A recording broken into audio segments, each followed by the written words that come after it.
Aksionet e këtij biznesi që pritet të qarkullonte miliona euro u shiten për vetëm 3.000 euro. Ky transakcion ndryshon shumë situatën. Ai nuk është këtu. Jo, një numër kontakti?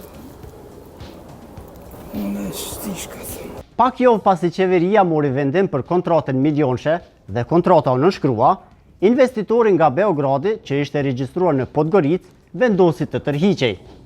Arsyet të tërheqjes nuk dihen deri më tani për publikun, por për ne është shumë e çuditshme vlera e kësaj kontrate.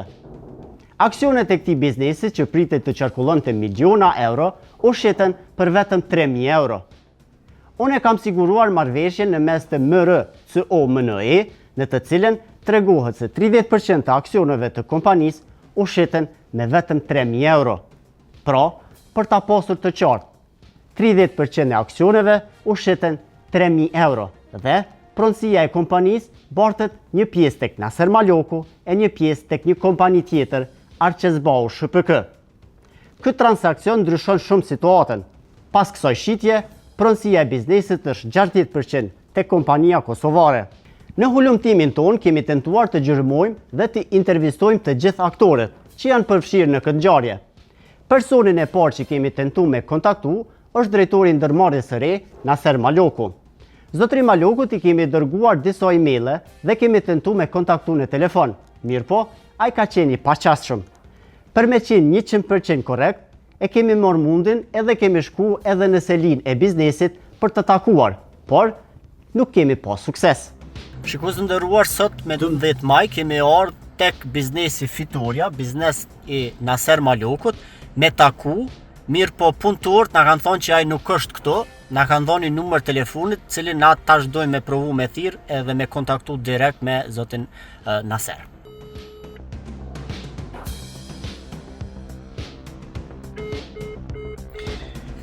Qysh po shihet, nuk është lajmëru zotni Naser Maloku, po provojmë një numër tjetër të cilin ne kemi gjetë tek faqja në ARBK të biznesi i tij, me cilin e ka fitu kontratën për fabrikën e përpunimit të mbetjeve shtazore. As ky numër nuk është i qasshëm. Sigurisht ne do të provojmë edhe mënyra tjera me pas një përgjigje rreth rastit cilin na jemi duke trajtu tash e një kohë. Personin e dytë që kemi tentuar me kontaktu është pronari i biznesit me selinë në Beograd, Muamer Agipović. Ai pas një kontakti të shkurt në telefon, nuk është përgjigjur për të dhënë sqarime për kontratën që kompania e tij e ka fituar nga qeveria e Kosovës. Në rrugtimin ton, synojmë të identifikojmë se kush është pronari tjetër që tash do gëzoj nga kontrata me qeverinë e Kosovës. Arqezbau SHPK është një biznes me adresë në Komogllav të Ferizajt. Aty synojmë të gjejmë pronarin e këtij biznesi.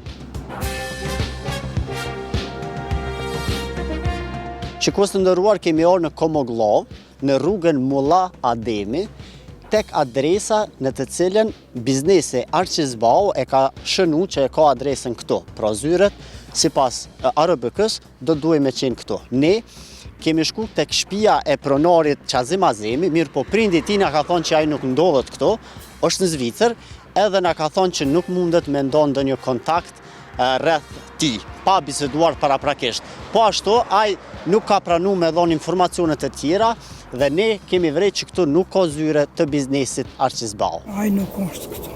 Jo, një numër kontakti? Unë s'di çka them. Jo, Unë jam pensioner. Pasi nuk e gjejmë në shtëpi, përfituesin e kontratës kemi tentuar të kontaktojmë edhe me email, por pa sukses. Ajo që tash e kemi të qartë është se Naser Maloku tash zotron 40% të aksioneve të kompanisë që mori kontratën për fabrikën. Në gjurmimin ton, kemi tentuar të gjejmë se kush janë të gjithë aktorët e përfshirë në vendimmarrje për këtë fabrikë, por dosja plot ende nuk është dorëzuar tek ne.